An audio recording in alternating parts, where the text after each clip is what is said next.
Marken werden immer wichtiger. Im Geschäftsleben geht fast nichts mehr ohne Marken. Die wichtigsten Sachen zeige ich euch in diesem Video. Und am Ende erhaltet ihr wie immer Tipps und Ratschläge, die ihr unbedingt anschauen und beachten solltet.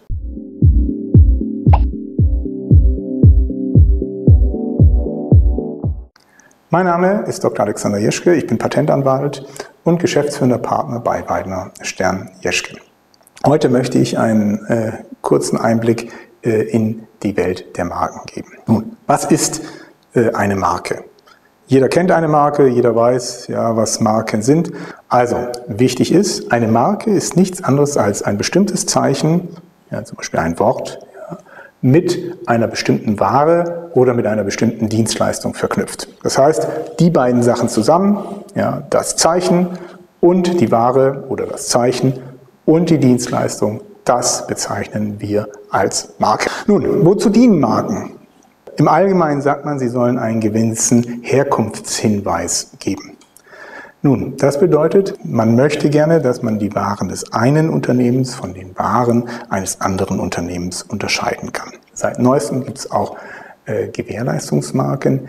Diese haben eine andere Funktion, nämlich sie sollen garantieren, dass bestimmte Eigenschaften mit diesem Produkt verknüpft sind. Beispielsweise gibt es den sogenannten grünen Knopf, bei dem Hemden nach bestimmten Kriterien gefertigt wurden. Also hier kommt es nicht darauf an, dass diese Ware von einem bestimmten Unternehmen kommt, sondern dass diese Ware nach bestimmten Kriterien gefertigt wurde. Was für Zeichen sollte man denn für die Marke verwenden?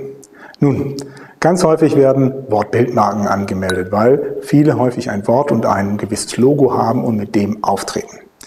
Das halte ich persönlich nicht für so geeignet. Viel besser ist meistens eine reine Wortmarke, weil das Wort, möglichst in Großbuchstaben geschrieben, ja, hat den breitesten Schutz. Wann immer dieses Wort in Verknüpfung mit der Ware oder in Verknüpfung mit der Dienstleistung irgendwo auftaucht, ja, ist damit die Marke gegeben. Wenn das nicht klappt, weil das Wort vielleicht schon beschreibend ist, dann könnte man mal ausnahmsweise überlegen, auch eine Wortbildmarke anzumelden. Aber bitte beachtet, ja, hier ist der Schutz hauptsächlich auf dem Bild und eben nicht auf dem Wort.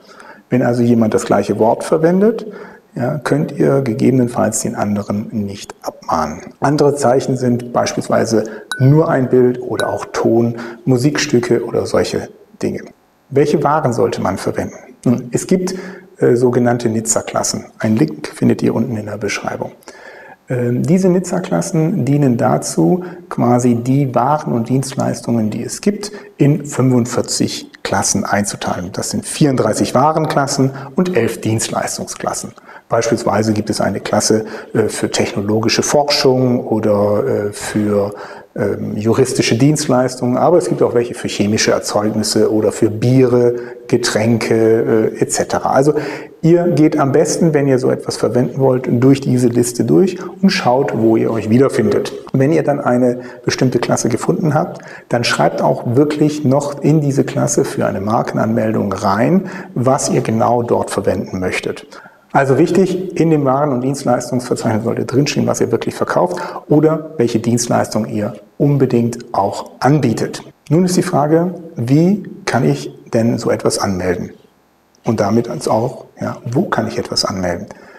Anmeldungen gehen beispielsweise beim Deutschen Patent- und Markenamt für eine Marke für Deutschland oder aber bei dem sogenannten EU-IPO, EUIPO ausgesprochen. Das trägt Marken für die gesamte Europäische Union ein. Man spricht hier auch von einer sogenannten Unionsmarke. Was kostet der Spaß?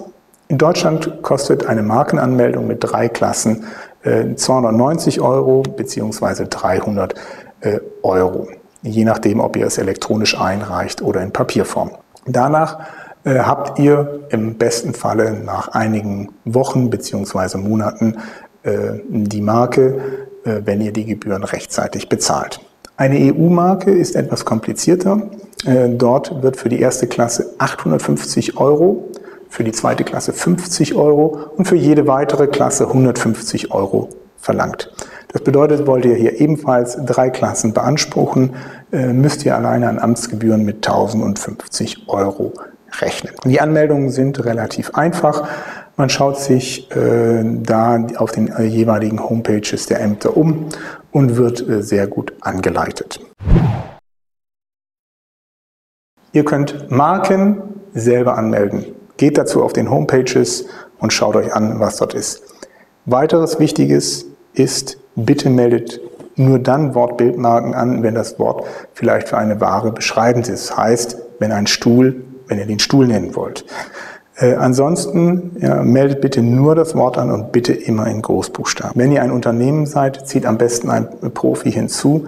Der kann in vielerlei Hinsicht helfen.